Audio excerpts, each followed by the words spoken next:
नमस्कार, मी अमृता. स्वागत आहे तुमचं मेट्रो न्यूज मध्ये. आजच्या हेडलाईन्स कडे वळूया.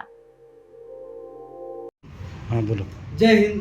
सर्व चालकांना माहीत आहे आपले रिक्षा चालकांवर जे संकट आलेलं आहे, जे LPG ची कमतरता आहे, त्याविषयी वाहतूक संघटना संयुक्त महासंघाने सातत्याने पाठपुरावा केला आणि या पाठपुराव्यानंतर महासंघाला असं जाणून झालेलं आहे की महासंघ एकट्याचे हे लढा नाही, हे पूर्ण महाराष्ट्राचा आणि पूर्ण देशाचा हे लढा आहे आणि या लढ्याला मोठ्या प्रमाणात लढण्यासाठी आज पूर्ण संघटनाने सोलापूर जिल्ह्यात जेवढेही संघटना आहे ते सर्व संघटनाच्या माध्यमातून ऑटो रिक्षा चालक कृती समिती याची स्थापना करण्यात आली आणि याच कृती समितीच्या माध्यमातून आपण बघितले असेल की जेव्हा 50 रुपये जुलमी दंडाचा विषय आला होता तेव्हा ही कृती समितीच्या माध्यमातून आपण यश मिळवला होता आणि 50 रुपये जुलमी दंड माफ करून घेतला होता.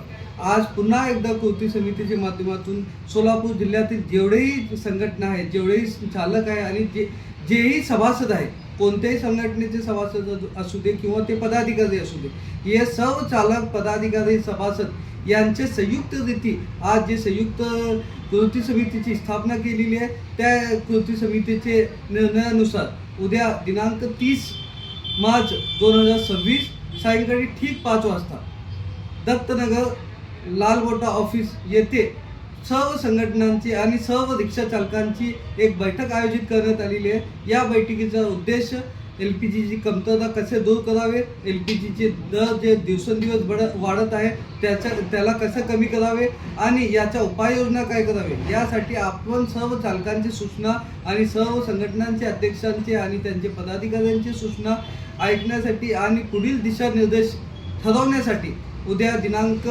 30 मार्च 2026 ठीक 5 वाजता दत्तनगर लालबोटा ऑफिस येथे सर्व चालक बांधव मोठ्या संख्येने उपस्थित राहावे अशी नम्र विनंती मी प्रदेश अध्यक्ष रियाज सय्यद आणि कृती समितीच्या माध्यमातून आज सर्व चालकांना करत आहे. जय हिंद, जय महाराष्ट्र, जय महासंघ.